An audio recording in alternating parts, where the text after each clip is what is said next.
भगवान के यश कीर्तन की महिमा और देवर्षि नारद जी का पूर्व चरित्र। सूत जी कहते हैं, तदनंतर सुख पूर्वक बैठे हुए वीणा पाणी परम यशस्वी देवर्षि नारद ने मुस्कुराकर अपने पास ही बैठे ब्रह्मर्षि व्यास जी से कहा। नारद जी ने प्रश्न किया, महाभाग व्यास जी, आपके शरीर एवं मन दोनों ही अपने कर्म एवं चिंतन से संतुष्ट हैं ना? अवश्य ही आपकी जिज्ञासा तो भली भांति पूर्ण हो गई है, क्योंकि आपने जो यह महाभारत की रचना की है वह बड़ी ही अद्भुत है। वह धर्म आदि सभी पुरुषार्थों से परिपूर्ण है। सनातन ब्रह्म तत्व को भी आपने खूब विचारा है और जान भी लिया है।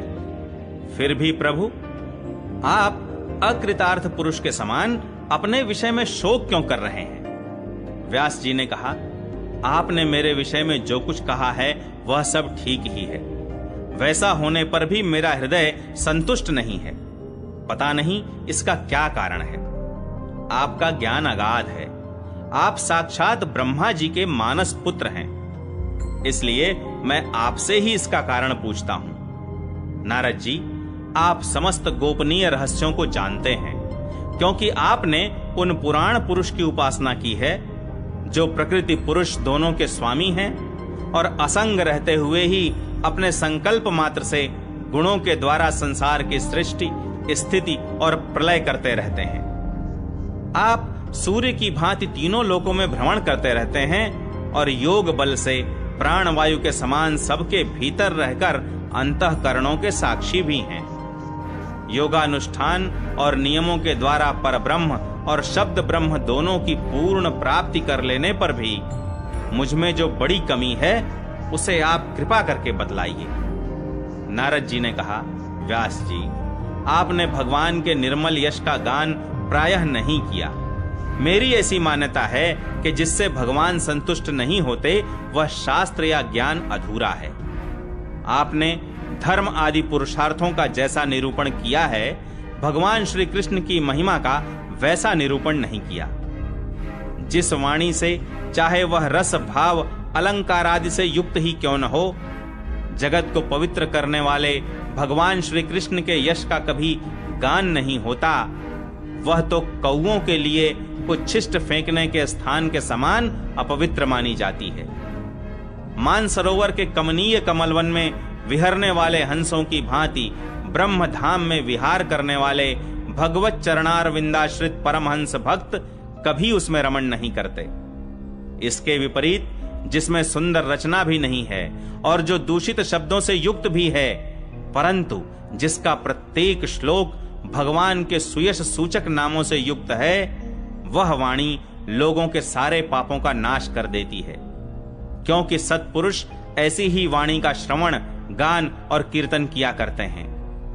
वह निर्मल ज्ञान भी जो मोक्ष की प्राप्ति का साक्षात साधन है, यदि भगवान की भक्ति से रहित हो तो उसकी उतनी शोभा नहीं होती। फिर जो साधन और सिद्धि दोनों ही दशाओं में सदा ही अमंगल रूप है, वह काम्य कर्म और जो भगवान को अर्पण नहीं किया गया है, ऐसा अहेतुक निष्काम कर्म भी कैसे सुशोभित हो सकता है? महाभाग व्यास जी, आपकी दृष्टि अमोघ है, आपकी कीर्ति पवित्र है, आप सत्यपरायण एवं दृढ़ व्रत हैं। इसलिए अब आप संपूर्ण जीवों को बंधन से मुक्त करने के लिए समाधि के द्वारा अचिंत्य शक्ति भगवान की लीलाओं का स्मरण कीजिए। जो मनुष्य भगवान की लीला के अतिरिक्त और कुछ कहने की इच्छा करता है, वह उस इच्छा से ही निर्मित अनेक नाम और रूपों के चक्कर में पड़ जाता है। उसकी बुद्धि भेदभाव से भर जाती है। जैसे हवा के झकोरों से डगमगाती हुई डोंगी को कहीं भी ठहरने का ठौर नहीं मिलता, वैसे ही उसकी चंचल बुद्धि कहीं भी स्थिर नहीं हो पाती। संसारी लोग स्वभाव से ही विषयों में फंसे हुए हैं। धर्म के नाम पर आपने उन्हें निंदित सकाम कर्म करने की भी आज्ञा दे दी है। यह बहुत ही उल्टी बात हुई, क्योंकि मूर्ख लोग आपके वचनों से पूर्वोक्त निंदित कर्म को ही धर्म मानकर यही मुख्य धर्म है ऐसा निश्चय करके उसका निषेध करने वाले वचनों को ठीक नहीं मानते। भगवान अनंत हैं, कोई विचारवान ज्ञानी पुरुष ही संसार की ओर से निवृत्त होकर उनके स्वरूप भूत परमानंद का अनुभव कर सकता है। अतः जो लोग पारमार्थिक बुद्धि से रहित हैं और गुणों के द्वारा नचाए जा रहे हैं, उनके कल्याण के लिए ही आप भगवान की लीलाओं का सर्वसाधारण के हित की दृष्टि से वर्णन कीजिए। जो मनुष्य अपने धर्म का परित्याग करके भगवान के चरण कमलों का भजन सेवन करता है, भजन परिपक्व हो जाने पर तो बात ही क्या है। यदि इससे पूर्व ही उसका भजन छूट जाए तो क्या कहीं भी उसका कोई अमंगल हो सकता है।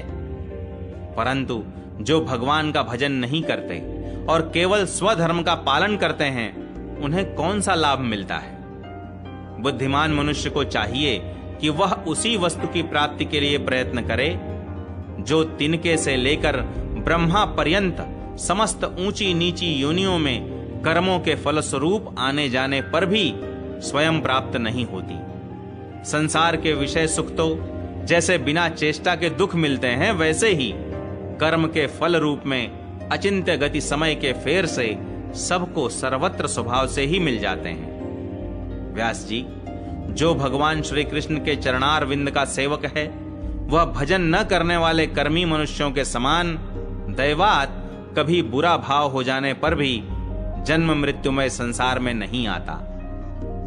वह भगवान के चरण कमलों के आलिंगन का स्मरण करके फिर उसे छोड़ना नहीं चाहता। उसे रस का चस्का जो लग चुका है, जिनसे जगत की उत्पत्ति, स्थिति और प्रलय होते हैं, वे भगवान ही इस विश्व के रूप में भी हैं। ऐसा होने पर भी वे इससे विलक्षण हैं। इस बात को आप स्वयं जानते हैं, तथापि मैंने आपको संकेत मात्र कर दिया है। व्यास जी, आपकी दृष्टि अमोघ है।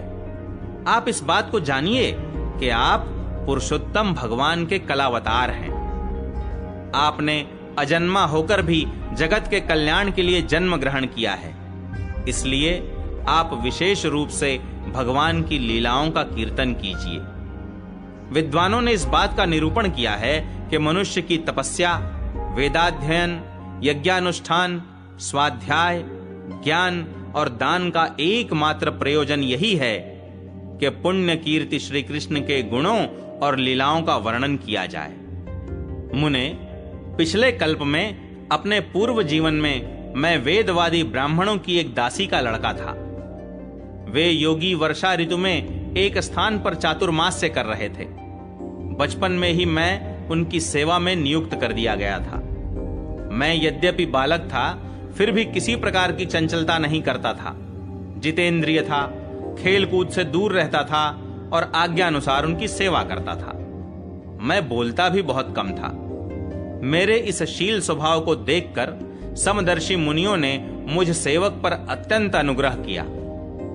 उनकी अनुमति प्राप्त करके बर्तनों में लगा हुआ जूठन मैं एक बार खा लिया करता था। इससे मेरे सारे पाप धुल गए। इस प्रकार उनकी सेवा करते करते मेरा हृदय शुद्ध हो गया और वे लोग जैसा भजन पूजन करते थे, उसी में मेरी भी रुचि हो गई।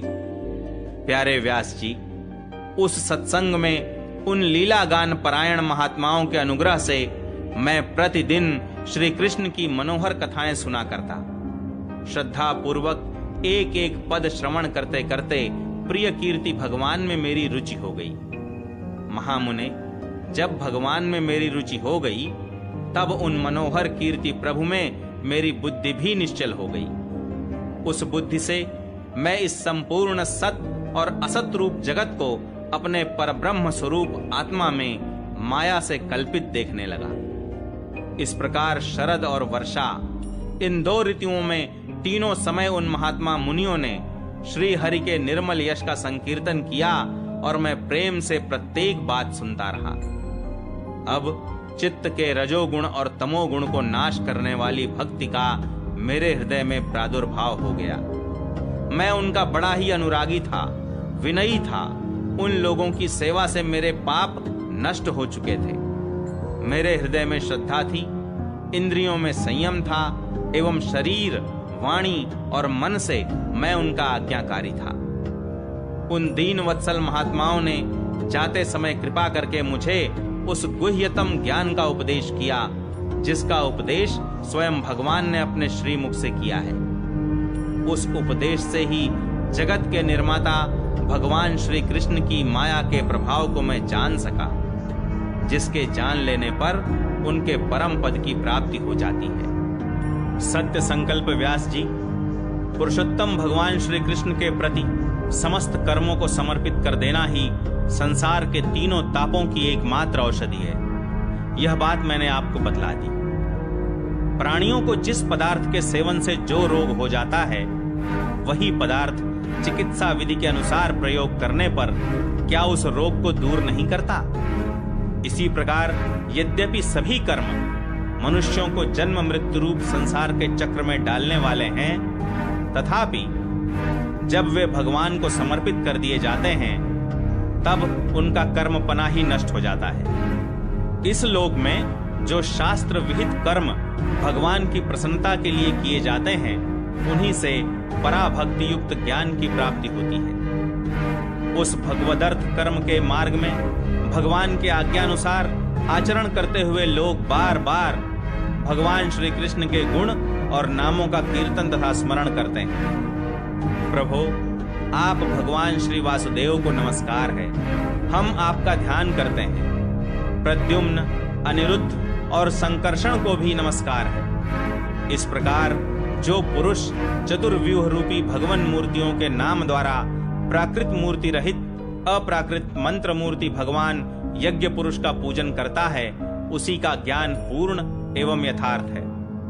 ब्रह्मन, जब मैंने भगवान की आज्ञा का इस प्रकार पालन किया, तब इस बात को जानकर भगवान श्री कृष्ण ने मुझे आत्मज्ञान, ऐश्वर्य और अपनी भाव रूपा प्रेमा भक्ति का दान किया। व्यास जी, आपका ज्ञान पूर्ण है। आप भगवान की ही कीर्ति का, उनकी प्रेममयी लीला का वर्णन कीजिए। उसी से बड़े बड़े ज्ञानियों की भी जिज्ञासा पूर्ण होती है। जो लोग दुखों के द्वारा बार बार रौंदे जा रहे हैं, उनके दुख की शांति इसी से हो सकती है।